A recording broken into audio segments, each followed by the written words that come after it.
मेरे चैनल में आप सभी का स्वागत है। पिछले व्लॉग में आपने देखा कि हम सब रेडी हो चुके हैं और आज हमारा मुंबई से है चेकआउट। जी हाँ, अब फाइनली हमारा ये ट्रिप अपने अंत की ओर जा रहा है और ये लास्ट आफ्टरनून है जब हम यहाँ पर मुंबई में अपनी स्पेंड कर रहे हैं।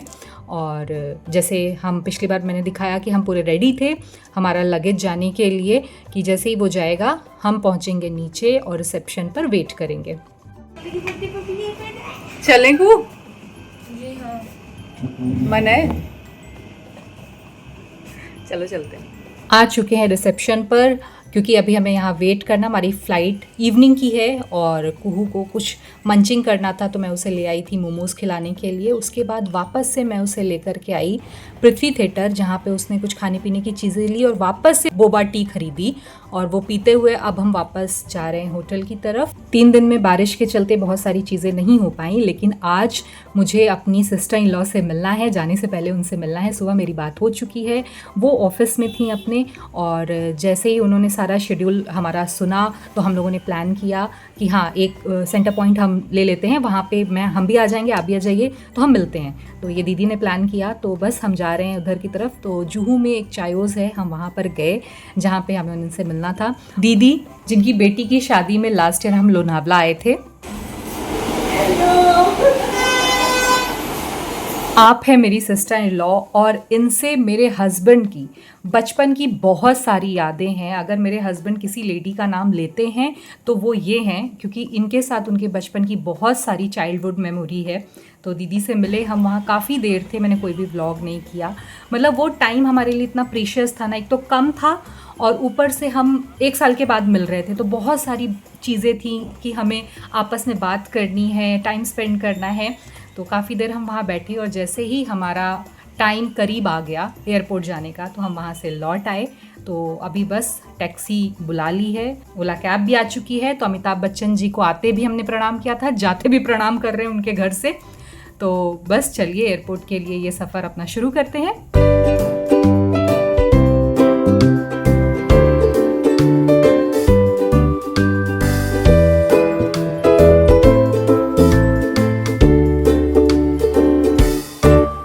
जैसे हम इंडियंस की आदत होती है कि समय से 2 घंटा पहले, वैसे तो एयरपोर्ट वगैरह पे हमेशा समय से 1 घंटा पहले जाना चाहिए, लेकिन वी आर इंडियंस तो हम समय से 2 घंटा पहले एयरपोर्ट एंटर कर चुके हैं। अंदर जाके क्या करेंगे, कितना वेट करना पड़ेगा, फ़्लाइट मौसम की वजह से डिले है क्या है, कुछ भी आइडिया नहीं है। बस हम मुँह उठा के पहुँच गए एयरपोर्ट के लिए और बस चलिए देखते हैं कैसा होता है। अब यहाँ से जो आगे का सफ़र है, मतलब आप कहीं आओ घूमने और जब आओ तो कितना एक्साइटमेंट, यही एयरपोर्ट था, नहीं ये नहीं था, नवी मुंबई का एयरपोर्ट था, लेकिन कितना एक्साइटमेंट था उस दिन। और आज एक जैसे ना आप फील डाउन करते हो वैसा फील हो रहा था। ये है मुंबई का एयरपोर्ट, छत्रपति शिवाजी महाराज एयरपोर्ट। बहुत सुंदर है, आपने हमेशा इसको मतलब वीडियोस और टीवी में हमेशा देखा होगा।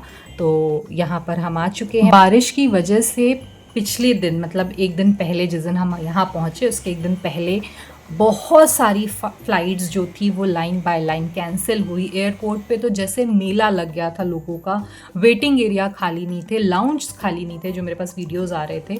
तो मैं बड़ी डरी हुई थी आज के लिए कि पता नहीं हमारी फ़्लाइट आज हमें मिलेगी नहीं मिलेगी, क्या करेंगे, एक्सटेंड करना पड़ेगा क्या, मतलब बहुत सारे मल्टीपल क्वेश्चंस थे मेरे दिमाग में। लेकिन मैंने ये सब चीज़ें पांडे जी से शेयर नहीं की थी कि मुझे लगा कि वो घबरा जाएंगे तो कैसे चलेगा। यहाँ पर हमने अपना लगेज जमा कर दिया है, अब हम फ्री हैंड हो चुके हैं। लेकिन फिर भी मेरे पास 2 बैग है, क्योंकि पता नहीं क्यों ऐसा होता है कि जब हम कहीं जाते हैं तो हमारा लगेज बड़ा सिमटा हुआ होता है, लेकिन जब वापस आते हैं तो वही लगेज अपने आप फूल के बड़ा हो जाता है। आई लव मुंबई, या वी लव मुंबई।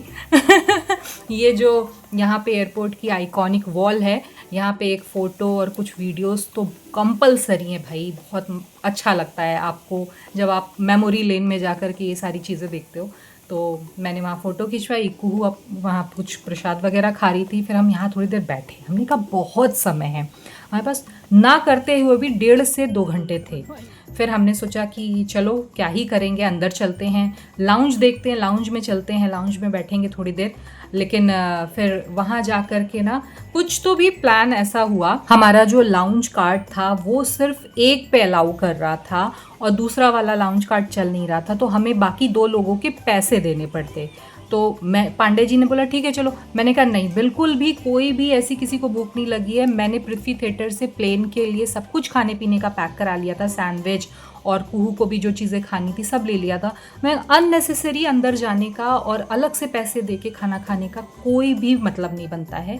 तो मैंने कुहू से बोला कि चलो उससे अच्छा मैं तुम्हें लेकर के चलती हूँ मैकडॉनल्ड हम लोग गए, वहाँ पे कुहू को जो लेना था उसने लिया, मुझे जो खाना था वो खाया। पांडे जी का व्रत था, तो मतलब कोई सिर्फ फल खाने के लिए आप कुछ पैसे दोगे जो ज़्यादा ही होते हैं वैसे ऑब्वियस, मतलब अगर आपका कार्ड नहीं चलता तो पैसे तो अच्छे खासे लग जाते हैं, तो वो मतलब नहीं बनता। तो मैंने यहाँ पे बहुत स्मार्ट वाइफ की तरह अपने बच्चे और पति को समझाया, हमने बर्गर वगैरह लिए, खाए पिए और यहाँ पे बैठ कर के बस मैं ये जो मौसम का मज़ा होता है ना, जो व्यू, फ्लाइट आ रही है जा रही है, आ रही है जा रही है, इसको देखते हुए अपना टाइम स्पेंड किया।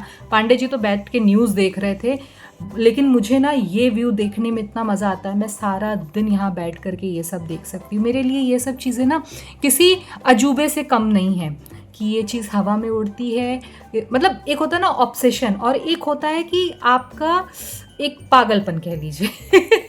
मुझे बहुत अच्छा लगता है कि अभी ऐसे ज़मीन में ये बादलों में जाता है ये प्लेन और ये उड़ता है और बहुत सारी चीज़ें कि ये इसने ये जो प्लेन मतलब लैंड किया है ये बादलों से होकर के नीचे आया है, मतलब आप इसे पागलपन ही कहेंगे सुन करके, लेकिन मेरे अंदर ऐसा है। तो अब देखिए एक के बाद एक आता जा रहा था ना प्लेन, तो बड़ा मुझे बहुत अच्छा लग रहा था। मैंने काफ़ी देर यहाँ बैठ कर के बस अपनी आंखें सेकी, जैसे होता है ना किसी को देखना किसी को ताड़ना, तो मैं प्लेन ताड़ रही थी बैठ कर के। हर इंसान के अंदर अलग अलग टैबूज होते हैं, कुछ अच्छे कुछ बुरे, कुछ नॉनसेंस वाले, कुछ फ़नी। मेरा फ़नी टैबू यही है जो मैंने आपसे बता दिया है। उसके बाद पांडे जी आ गए यहाँ पर, शायद न्यूज़ देखते देखते बोर हो चुके होंगे, और ये कुहू है। अब हमारी जो बोर्डिंग है वो शुरू हो गई है, तो हम बोर्डिंग के लिए तैयार हैं एकदम, मतलब वहाँ पे सब कार्ड वर्ड दिखा दिया है, अब अंदर जा रहे हैं फ़्लाइट में बैठने के लिए। लेकिन उससे पहले ना इतनी लंबी चौड़ी लाइन लगती है, और पता नहीं क्यों हम इंडियंस को आदत है, स्कूल छूट गया लेकिन लाइन में लगने की आदत नहीं गई। हम आके पहले ही खड़े हो जाते हैं, अरे फ़्लाइट नहीं जाएगी तुम्हें लिए बिना। लेकिन मैं भी उनमें से हूँ, क्योंकि मेरे ये जो 2 आगे जा रहे हैं ना, ये लोग सबसे अरे शुरू हो गई बोर्डिंग, चलो शुरू, अरे नहीं जाएगा प्लेन। लेकिन वो लाइन में लगने में मज़ा आता है, शायद हम वहाँ पे लगे और उसके बाद आकर, क्योंकि भीड़ उस समय बहुत ज़्यादा होती है, आके बैठ चुके हैं। पांडे जी का जो व्रत का नाश्ता है वो भी मैंने टेबल पे लगा दिया है कि भैया जैसे ही प्लेन उड़े तुम कुछ खा लेना शाम को। और ये धीरे धीरे प्लेन सरक रहा है, और ये व्यू देखिए कितना अच्छा लग रहा है ना, बारिश से सब कुछ भीगा हुआ है और प्लेन अपने मतलब स्थल पे चल रहा है कि, और उधर से आई थिंक कोई प्लेन लैंड भी कर रहा है क्या, या बराबर से चल रहा है दूर पे, मैंने अभी देखा, क्योंकि ये सारे शॉट कुहू ने लिए थे, वो खिड़की के साइड बैठी थी। और पल भर के अंदर हम मुंबई के ऊपर आ चुके थे, और ऊपर आते ही कुछ देर में सब कुछ गायब होने वाला है, क्योंकि इतनी तेज़ मौसम ख़राब हो रहा था।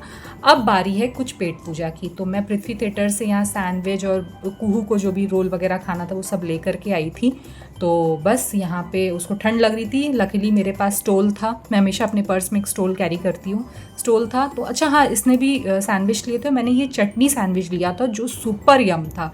खा पी करके अब हम वेट कर रहे हैं, बोर हो रहे हैं, क्योंकि बाहर भी कुछ नहीं दिख रहा है और अंदर भी कुछ इंटरेस्टिंग नहीं हो रहा है। हम तीनों बहुत ज़्यादा एक दूसरे से बात नहीं करते, बात करते हैं लेकिन किसी पब्लिक प्लेस पे कचर कचर नहीं करते हैं, बहुत डिसेंट होके बैठते हैं। तो ऐसे ही बैठे बैठे बोर होते होते हमारा शहर लखनऊ आ गया फाइनली, और देखिए कितना खूबसूरत लग रहा है ये शहर। किसी भी शहर में रात में बस जब लैंड होता है ना प्लेन, तो बड़ा अच्छा लगता है ऊपर से देखने में, ये बहुत सुंदर लग रहा था। ये अमौसी एयरपोर्ट लगभग हम आ गए और फिर हम यहाँ लैंड कर चुके हैं। लेकिन मैं बताऊँ, जिस मौसम से हम होके आ रहे हैं यहाँ पे उतने पूरे दिन यहाँ पे 1% बारिश नहीं हुई है, तो सोचिए जब अभी बाहर निकलेंगे तो क्या हालत होने वाली है। क्योंकि अभी हम कितना अच्छा वेदर, कितनी बारिश, कितना ठंडा मौसम देख करके आ रहे हैं, कोजीनेस फील करके आ रहे हो। यहाँ पे आते एकदम होते चटकारे वाली गर्मी जो आपका चेहरे से लेकर आपका माइंड तक एकदम खोल दे, वैसी गर्मी में एंटर कर चुके हैं। लगेज ले रहे हैं, लगेज ले करके फिर चलते हैं। एक तो तीनों के अलग अलग बैग है, बड़ा वेट करना पड़ता है, कोई पहले आ जाता है, कोई एकदम लास्ट में आता है।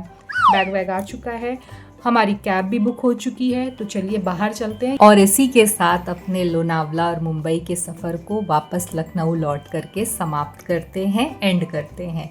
उम्मीद करती हूँ कि आपको ये मेरे जो व्लॉग्स थे मुंबई के, लोनावला के, वो ज़रूर पसंद आए होंगे। पसंद आए होंगे तो प्लीज़ ब्लॉग को लाइक कीजिए, चैनल को सब्सक्राइब कीजिए, बेल आइकन को प्रेस करके वीडियो को शेयर करना बिल्कुल मत भूलिए। जो मेरे व्लॉग से एंटरटेन हुए उन्हें बहुत सारा प्यार, और जो बोर हुए उन्हें थैंक यू कि उन्होंने मुझे झेल लिया। Bye bye.